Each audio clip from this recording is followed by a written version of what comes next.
Hey, welcome to the next episode of the Hive with Us podcast. I'm your host, Daniel Martinez. I have a special guest, Mr. Troy Holt. He's back with us again. We're going to cover some encouragement for a lot of different things, but this is a special episode to me.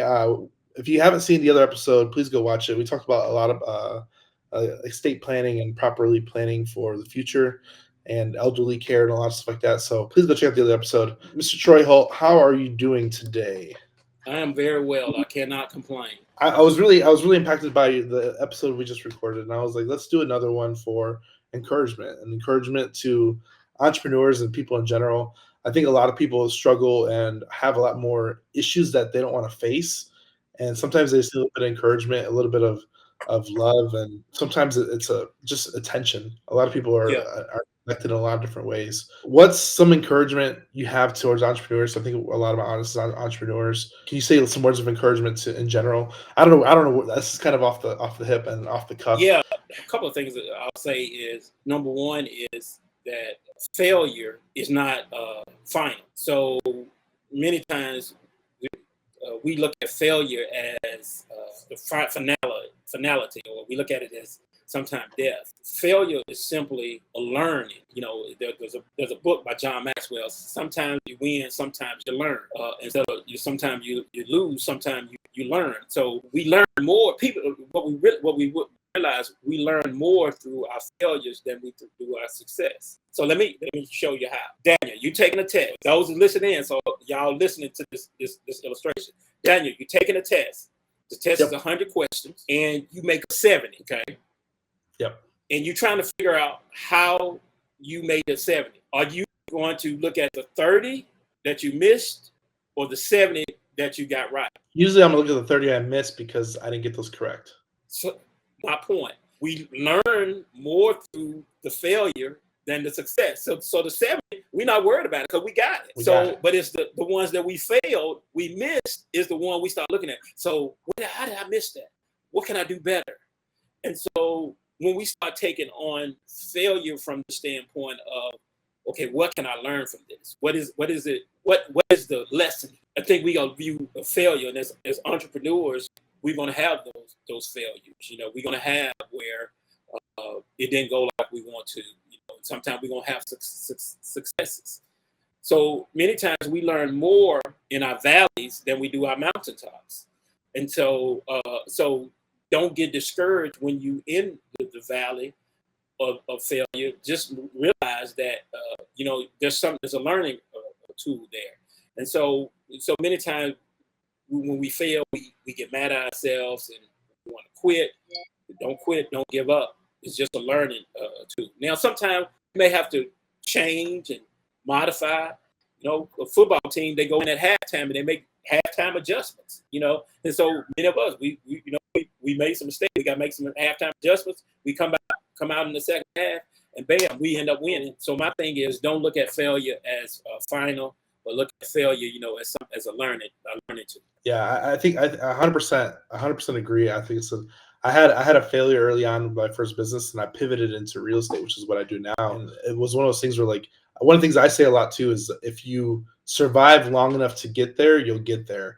A lot of entrepreneurs as a whole, they'll start something and it may not be the right path, but they'll trip up, and that's okay. You trip up. It happens. It happens to the best of us. But Daniel, go ahead. I'm sorry. I wanted to ask you this question. Do you think if you hadn't failed, you would have been in real estate now? No way. Okay. See, it was a blessing that you failed. So, because you in a bigger space, more success now. Yeah, 100%. And this is like the opportunity, and I hate the chastisement of like high school and like younger age people were like, you did the wrong, we're gonna correct it. Oh, like, yeah, me too. Yeah, it's so adverse to education and to real life. it is. Like when you trip up and get the answer wrong, it's an opportunity to get it right and build upon it, not to sulk and sit in the moment and really get it in your head. I think a lot of entrepreneurship it's a mindset thing, 100%, and a lot of it is just consistency. If you are consistent in whatever your option, whatever your duties are or your work is, you're gonna produce results, and results is what gets you up the next step. It gets you up an inch forward. It gets you going in the right direction, because one of the things that I saw on Twitter recently was that, like, if you waste a year thinking about making the right decision, you actually wasted 2, because now you actually have to go and do that decision where you could have been 2 years in advance by having to redo that year over again. True.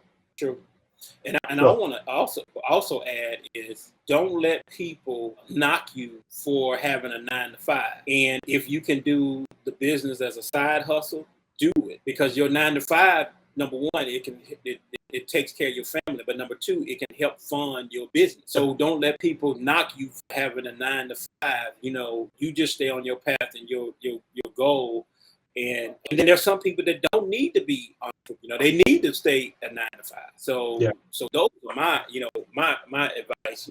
Because like on LinkedIn, I'm big on LinkedIn, and everybody's saying, hey, well, not everybody, but a lot of people become an entrepreneur, become an entrepreneur, which is good. But entrepreneur, everybody shouldn't just quit their 9 to 5 tomorrow and then become an entrepreneur. So it's okay to take your time, because everybody's on a different path. This show is sponsored by HiveMind CRM. It is more than just a CRM. It is a real estate and business mastermind that comes with an all-in-one CRM. You can have unlimited websites and users. You can call, text, RVM, and email all in one user interface. And you can set up custom automations for any type and multiple businesses. 65% of companies start using a CRM system within the first 5 years of business. Once implemented, the HiveMind will save you on marketing, give you more time, and make more money. One of our users had his first $100,000 month using our system in June. We want to see you automate and accelerate your business. Text us at 210-972-1842 for future meetings, and of course to get our $1 course on how to make more than 6 figures on one land deal. You can schedule your free demo today at hivemindcrm.io. Yeah, and it doesn't even matter your age either. Like, people don't look at the 20-year-old success and you're in your 30s or 40s. Like, everybody has their own time and their own path to get where they need to be, or want to be. Yeah, true. Remember Colonel Sanders? He was in his, I think he was older than that. I think he was in his 60s. Yeah. Oh wow. Yeah. So everybody likes Colonel Sanders, and that's a great example. Is that in his 60s, 50s? I'm sure Troy's right and I'm wrong. No, I remember reading. I don't know the exact age, but I think he was in his 60s. There you go. And it's different. It's different motivations. Like, his motivation might have been right at that time to give him the energy to do what he needed to do to create that. A lot of it's underlying motivation. It could be timing. It could be not the right project. It might not be your passion. And I think a lot of people, they struggle with that too. Is that if you're not doing something you're passionate about, you're going to burn out very, very easily and very, very fast.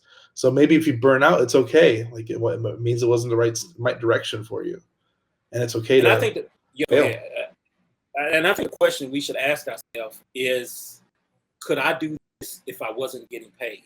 And if you can answer the question yes, then it's a passion. And then because money is great, but money don't always motivate you all the time. Especially, take for example me. You can say, Troy, I'm gonna pay you $250,000 a year to be a construction worker. I don't like working outside. I don't like construction work. I may work 3 months, and then after 3 months, I'm gonna quit, because it's just not me. I'm not passionate about it. I don't like that type of work. So and shout out to the construction workers. There's nothing wrong with it. It's just I don't like the type of work. So let me be inside in the office where it's AC, okay? And so that $250,000, you put it out there, man, I can't do this because I'm not passionate about it. So ask yourself, can you do this if you don't get paid? And that'll give you the answer to your passion. And if you can do that and continue to do that, I believe it'll open up doors for you to be able to not only operate in your passion, but also get the pay. One thing I'll say to that too is that usually when you get to that number you want to hit, it's okay. Like, it's okay to pivot and do something else too, because there's a lot of ways to get rich, and then once you get rich, you're like, okay, what do I do now? Yeah. what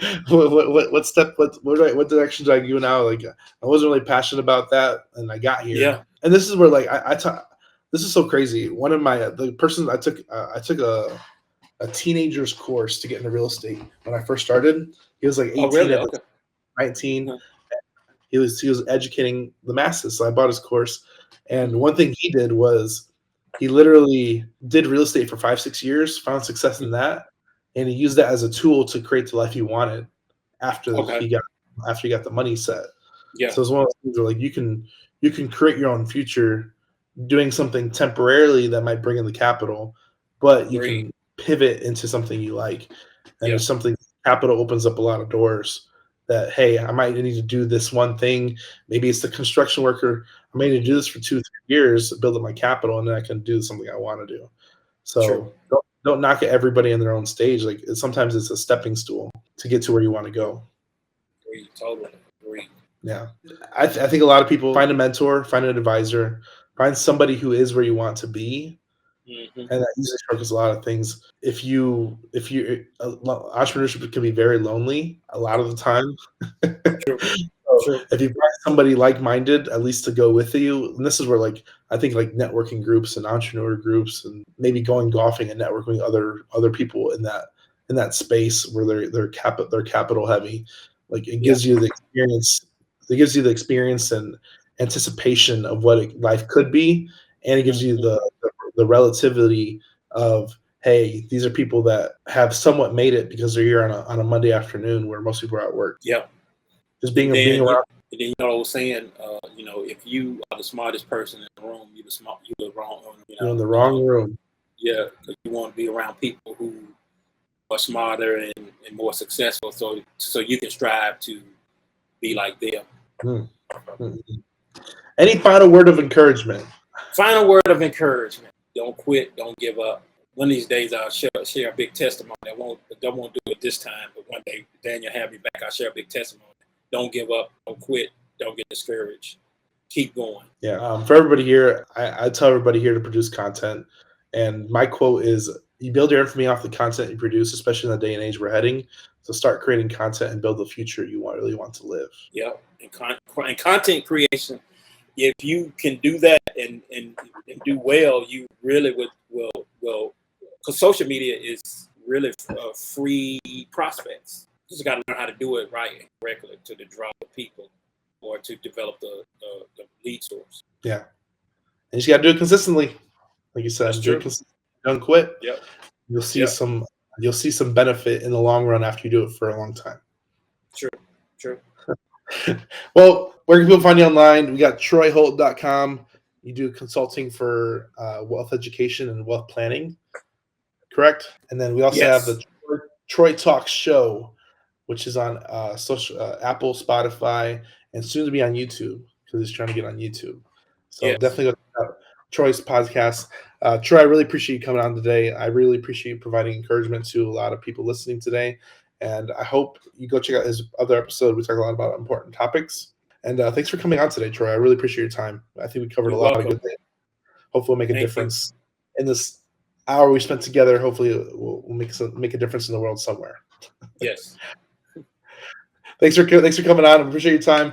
If you like this episode, please go share it with a friend. Go subscribe and leave us a review. Tell a friend about it. We'll see you on the next episode. Thanks for coming, guys. We'll see you on the next one. Bye, guys. Again, Daniel. Thanks for watching this YouTube video. We hope you found value. Please like, subscribe, and hit the bell to watch more videos just like this one.